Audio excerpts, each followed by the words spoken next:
ನಮಸ್ಕಾರ ಪ್ರೀತಿಯ ವೀಕ್ಷಕರಿಗೆಲ್ಲ ಈಶ್ವರಿ ಕುಕಿಂಗ್ ಚಾನಲ್ಗೆ ಆತ್ಮೀಯವಾದಂತಹ ಸ್ವಾಗತ. ಹಾಗೆ ಇನ್ನು ಈಶ್ವರಿ ಕುಕಿಂಗ್ ಚಾನಲ್ನ ಯಾರ್ಯಾರು ಸಬ್ಸ್ಕ್ರೈಬ್ ಮಾಡ್ಕೊಂಡಿಲ್ಲೋ ಪ್ಲೀಸ್ ಸಬ್ಸ್ಕ್ರೈಬ್ ಮಾಡ್ಕೊಳ್ಳಿ ಅಂತ ರಿಕ್ವೆಸ್ಟ್ ಮಾಡ್ಕೊಳ್ತಾ ಇದ್ದೀನಿ. ವಿಡಿಯೋನ ಪೂರ್ತಿಯಾಗಿ ನೋಡಿ, ಮಧ್ಯದಲ್ಲಿ ಸ್ಕಿಪ್ ಮಾಡಬೇಡಿ. ನಾನು ಇವತ್ತು ತುಂಬ ಸ್ಪೆಷಲ್ ಹಾಗೆ ಇನ್ಸ್ಟಂಟಾಗಿ ದೋಸೆನ, ಅದು ಕೂಡ ಯಾವುದೇ ರೀತಿ ಬೇಳೆ ಅಕ್ಕಿ ನೆನೆಸದೆ ರುಬ್ದೇನೆ ಮಾಡ್ತಾಯಿದ್ದೀನಿ. ತುಂಬ ಸಾಫ್ಟಾಗಿಯೂ ಇರುತ್ತೆ, ರುಚಿಯಂತೂ ಅದ್ಭುತವಾಗಿರುತ್ತೆ. 1-2 ದೋಸೆ ತಿನ್ನೋರು 4-5 ದೋಸೆ ತಿಂದ್ರೂ ಇನ್ನೂ ತೃಪ್ತಿ ಆಗಿಲ್ಲ ಅಂತ ಹೇಳ್ತಾರೆ. ಅಷ್ಟೊಂದು ಅದ್ಭುತವಾಗಿ ಟೇಸ್ಟಿಯಾಗಿ ದೋಸೆ ಅಂತೂ ಸಿದ್ಧ ಆಗುತ್ತೆ. ಅದನ್ನು ಮಾಡೋದಕ್ಕೆ ತುಂಬ ಏನು ಪದಾರ್ಥಗಳನ್ನು ಬೇಕಾಗಿಲ್ಲ. ಕೆಲವು ಸಾಮಗ್ರಿಗಳು ಸಿಂಪಲ್ಲಾಗಿ ಸಖತ್ತಾಗಿ ಟೇಸ್ಟಿಯಾಗಿ ಹೇಗೆ ಮಾಡೋದು ಅಂತ ನಿಮ್ಮ ಜೊತೆ ನಾನು ಇವತ್ತು ಶೇರ್ ಮಾಡ್ಕೊಳ್ತಾ ಇದ್ದೀನಿ. ಬನ್ನಿ ಹಾಗಾದರೆ ಹೇಗೆ ಮಾಡೋದು ಅಂತ ನೋಡೋಣ. ದೋಸೆ ಮಾಡಲಿಕ್ಕೆ ಮೊದಲಿಗೆ ಒಂದು ಮೀಡಿಯಮ್ ಸೈಜ್ ಆಲೂಗಡ್ಡೆನ ಮೇಲ್ಗಡೆ ಇರುವಂತಹ ಸಿಪ್ಪೆನ ತೆಗೆದು ನೀರಿನಲ್ಲಿ ಇಟ್ಕೊಂಡಿದ್ದೀನಿ.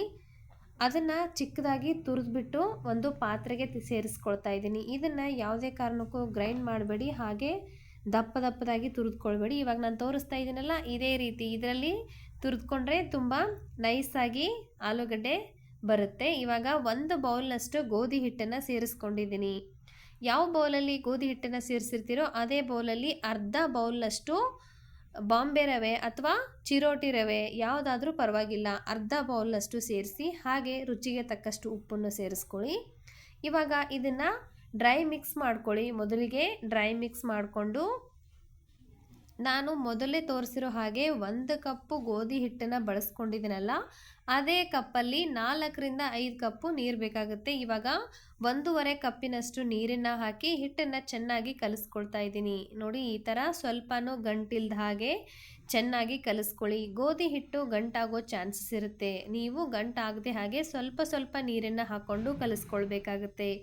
ನೋಡಿ, ಈ ಥರ ಇದು ಒಂದು ಮೀಡಿಯಮ್ ಸೈಜ್ನಲ್ಲಿ ಕರೆಕ್ಟಾಗಿ ಕಲಿಸ್ಕೊಳ್ಳಿ. ನೀರನ್ನು ಒಟ್ಟಿಗೆ ಸೇರಿಸಬೇಡಿ. ಇವಾಗ ನಾವು ಕಲಸಿ ಇಟ್ಕೊಂಡಿರುವಂತಹ ಮಿಶ್ರಣವನ್ನು ಮಿಕ್ಸಿ ಜಾರ್ಗೆ ಹಾಕ್ಕೊಂಡು ಮಿಕ್ಸ್ ಮಾಡ್ಕೊಳ್ಬೇಕಾಗುತ್ತೆ. ಈ ಮಿಕ್ಸಿ ಜಾರ್ಗೆ ಹಾಕಿ ಗ್ರೈಂಡ್ ಮಾಡಬೇಕಾದ್ರೆ ಒಂದು ಮೀಡಿಯಮ್ ಸೈಜ್ ಈರುಳ್ಳಿನ ಸೇರಿಸ್ತಾ ಇದ್ದೀನಿ.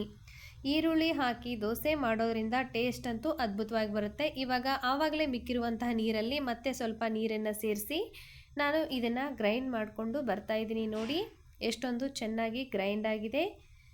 ನಿಮಗೆ ಒಂದು ಸ್ಪೂನಿನ ಸಹಾಯದಿಂದ ಅದನ್ನು ಕಲಿಸ್ಬಿಟ್ಟು ಕೂಡ ತೋರಿಸ್ತಾ ಇದ್ದೀನಿ. ಈ ಥರ ಇದು ಸಿದ್ಧ ಆಗಬೇಕು. ಸ್ವಲ್ಪನೂ ತರಿ ಅಂಶ ಇರಬಾರ್ದು ಇದರಲ್ಲಿ. ಇವಾಗ ಪಾತ್ರೆಗೆ ಇದನ್ನು ಟ್ರಾನ್ಸ್ಫರ್ ಮಾಡ್ಕೊಳ್ತಾ ಇದ್ದೀನಿ. ಟ್ರಾನ್ಸ್ಫರ್ ಮಾಡ್ಕೊಂಡ ನಂತರ ನಾನು ಅದೇ ಮಿಕ್ಸಿ ಜಾರ್ಗೆ ಮತ್ತೆ ಒಂದು ಬೌಲ್ನಷ್ಟು, ಆವಾಗಲೇ ತೋರಿಸಿದ್ನಲ್ಲ ಆ ಬೌಲಲ್ಲಿ 1 ಬೌಲ್ನಷ್ಟು ನೀರನ್ನು ತಗೊಂಡು ಮಿಕ್ಸಿ ಜಾರ್ಗೆ ಹಾಕ್ಕೊಂಡು ಆ ನೀರನ್ನು ಮತ್ತೆ ಪಾತ್ರೆಗೆ ಸೇರಿಸ್ಕೊಳ್ತಾ ಇದ್ದೀನಿ. ಸೇರಿಸ್ಕೊಂಡ ನಂತರ ಈ ಥರ ನೀಟಾಗಿ ಮತ್ತೆ ಕಲಿಸ್ಕೊಳ್ಬೇಕು. ಇದು ತುಂಬ ಮಂದವಾಗೂ ಇರಬಾರ್ದು, ತುಂಬ ತೆಳುವಾಗೂ ಇರಬಾರ್ದು.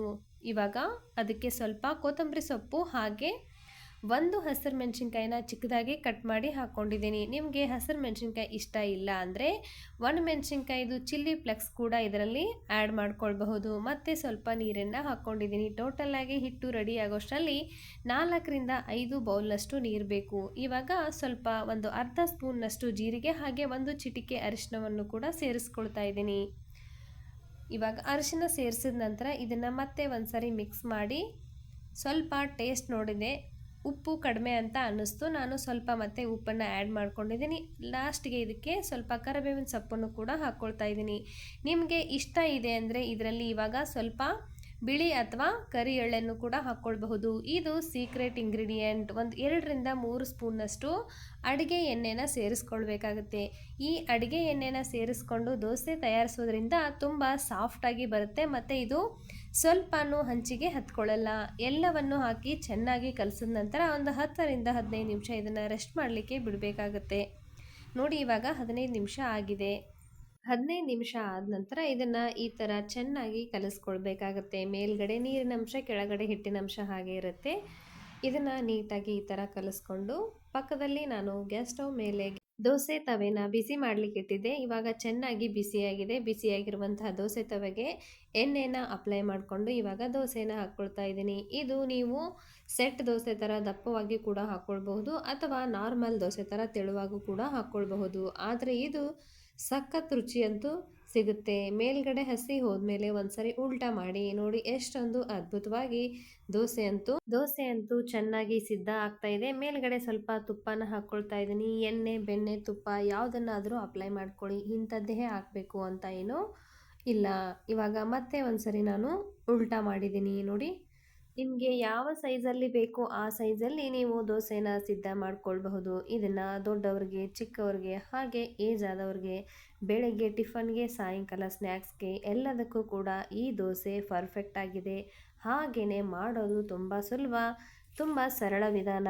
ಇದನ್ನು ಬ್ಯಾಚುಲರ್ಸ್ ಕೂಡ ಆರಾಮಾಗಿ ಮಾಡ್ಕೊಳ್ಬಹುದು, ಅಥವಾ ಅಡುಗೆ ಕಲ್ತಿಲ್ಲ ಅಂತ ಹೇಳುವಂತಹ ಯಾರೇ ಆದರೂ ಕೂಡ ಒಂದ್ಸರಿ ಈ ದೋಸೆನ ಟ್ರೈ ಮಾಡಿದ್ರೆ ಪದೇ ಪದೇ ಮಾಡ್ತೀರಾ. ಅಷ್ಟೊಂದು ಅದ್ಭುತವಾಗಿ ಟೇಸ್ಟಿಯಾಗಿ ದೋಸೆ ಅಂತೂ ಸಿದ್ಧ ಆಗುತ್ತೆ. ಈ ದೋಸೆನ ನೀವು ಚಟ್ನಿ ಸಾಂಬಾರ್ ಪಲ್ಯ ಜೊತೆನಾದರೂ ಸರ್ವ್ ಮಾಡಬಹುದು. ಚಿಕ್ಕ ಮಕ್ಕಳಿಗೆ ಕೊಡ್ತೇನೆ ಅಂದರೆ ಬರೀ ತುಪ್ಪ ಹಾಕಿಬಿಟ್ಟೆ ಕೊಡ್ಬೋದು. ಇದರಲ್ಲಿ ಆಲ್ರೆಡಿ ನಾವು ಖಾರನ ಮಿಕ್ಸ್ ಮಾಡಿರ್ತೀವಿ. ಬನ್ನಿ, ಹಾಗಾದರೆ ದೋಸೆ ನಾನು ಇವತ್ತು ಸಾಂಬಾರ್ ಜೊತೆ ಸರ್ವ್ ಮಾಡಿದ್ದೇನೆ. ನೀವು ಕೂಡ ಒಂದ್ಸರಿ ಈ ದೋಸೆನ ಟ್ರೈ ಮಾಡಿ ಹೇಗೆ ಬಂದಿದೆ ಅಂತ ಕಮೆಂಟ್ ಬಾಕ್ಸಲ್ಲಿ ತಿಳಿಸಿ. ಹಾಗೆ ಮತ್ತೊಂದು ಹೊಸ ವಿಡಿಯೋ ಜೊತೆ ನಿಮ್ಮನ್ನು ಭೇಟಿ ಮಾಡ್ತೀನಿ. ವಿಡಿಯೋ ನೋಡಿದಂತಹ ಎಲ್ಲ ವೀಕ್ಷಕರಿಗೂ ಧನ್ಯವಾದಗಳು. ನೋಡಿ, ತೋರಿಸ್ತಾ ಇದ್ದೀನಲ್ಲ, ಸ್ವಲ್ಪನೂ ಕೈಗೆ ಅಂಟಲ್ಲ, ಹಾಗೆ ತುಂಬ ಸಾಫ್ಟಾಗಿ ದೋಸೆ ರೆಡಿಯಾಗಿದೆ. ನೋಡಿ, ನಾನಿಲ್ಲಿ ಮುಷ್ಟಿ ಮಾಡಿ ಕೂಡ ನಿಮಗೆ ತೋರಿಸ್ತಾ ಇದ್ದೀನಿ. ತುಂಬ ಸಖತ್ತಾಗಿ ಸಾಫ್ಟಾಗಿ ಅದ್ಭುತವಾಗಿ ರುಚಿಯಾಗಿ ದೋಸೆ ಅಂತೂ ಸಿದ್ಧ ಆಗಿದೆ.